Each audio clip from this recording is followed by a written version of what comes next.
From the country that brought you Rami Malek and Hoda Kotb. It's a conundrum. With Sam Taha. Kif, we have a conundrum.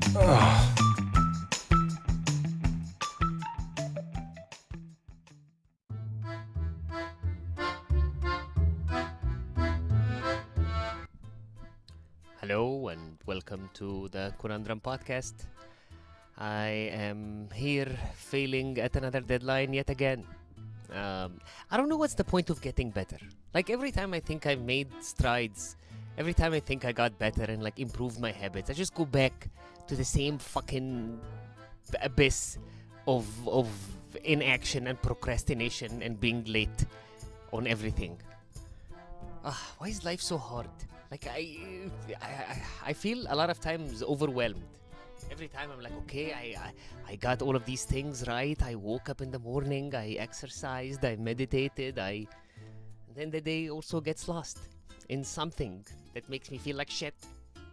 Yesterday I spent my entire day looking for a piece of mail that I received a couple of days ago, and I know it and I've seen it.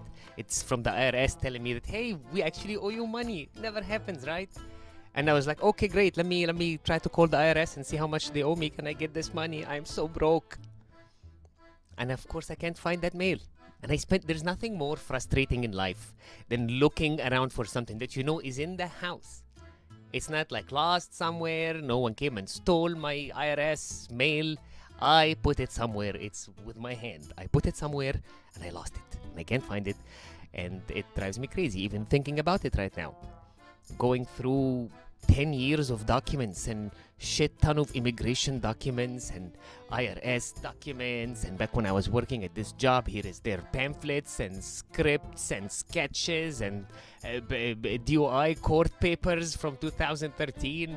I feel overwhelmed. I just feel overwhelmed by the amount of documents I have.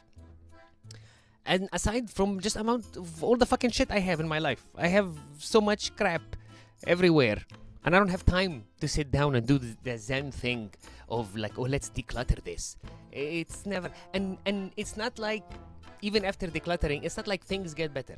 I've been trying for 38 years now to find this right state of mind, and if I can just only think about things before I say them and remember where I'm putting things while I'm putting them down. I made so many empty promises. I did so many new beginnings. Okay, today we start again. This time it's gonna be different because I heard this podcast that motivated me to change my way of thinking. Yeah, last 6 months, max 1 year. My record was 1 year where I stayed sober and stayed meditated and everything was fine, and I wasn't happy. There was not this place where I'm doing everything. No, actually I was happier.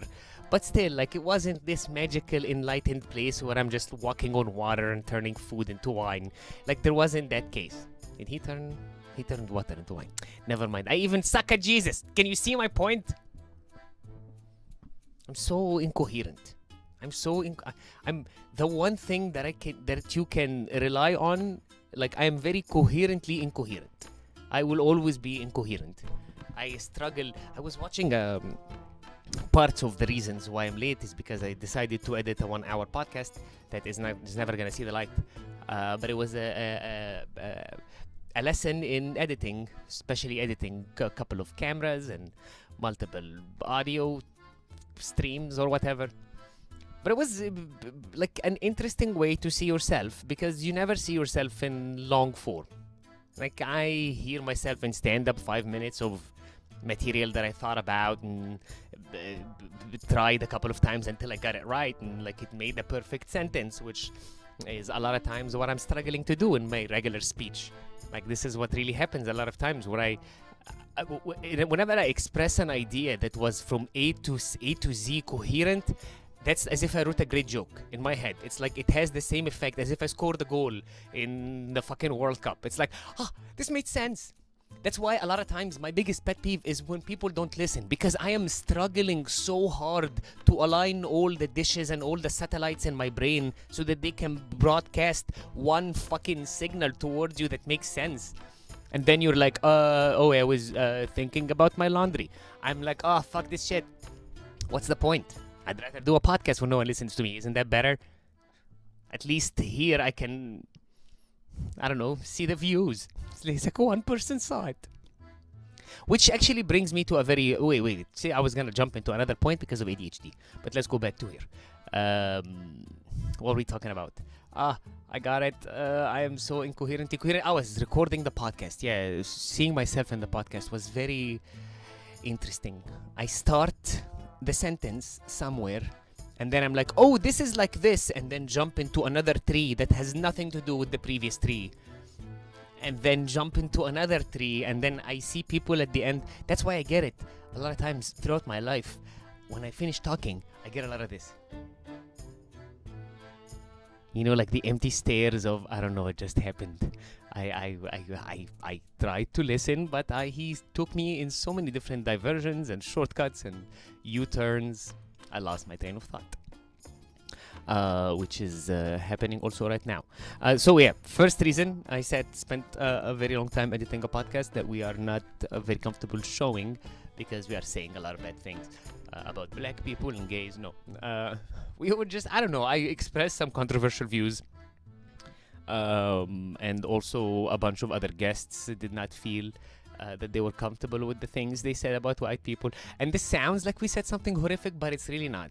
When I watched it, it was just like, yeah, I guess it's not that bad. But it's because it's the first time you put yourself out in a long form. You've kind of were more aware of what you're saying. And again, that's also compared to, I'm an avid podcast listener. So I always listen to people who are just rambling coherently for a long time. So when I try to do it and it looks like, what? Is he hungover? Did he fall on his head before they hit record? Like, what is wrong with this person? And again, like I shout out to all of my friends and any of the Afarit who are listening to this, if this made any sense.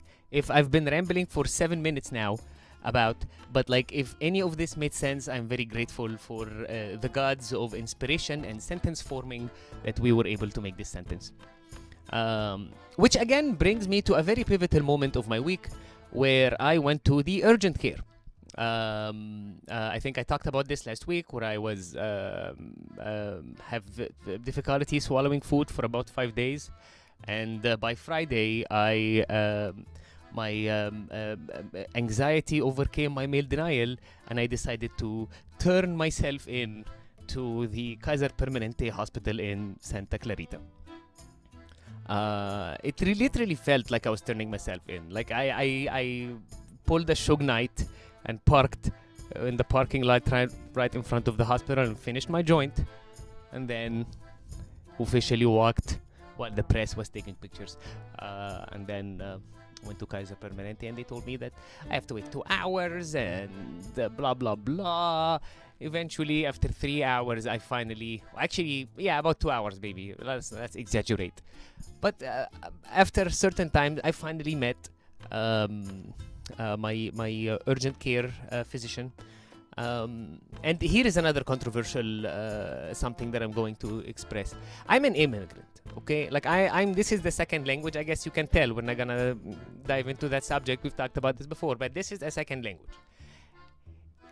I'm doing comedy. I'm very aware how language is very important in my craft. It's part of my... I can't go on stage and just like I don't know the words. Like, you have to know the words. Also a doctor. I love you came from whatever country you came from, and then you became the best at your career. That's why they're putting you in this very critical... But you can't understand me. I can't, I'm already, as a Sam, I'm already struggling with self-expression. Now, I'm trying to explain, and you know how it is when you always try to explain something in your body, it's always weird.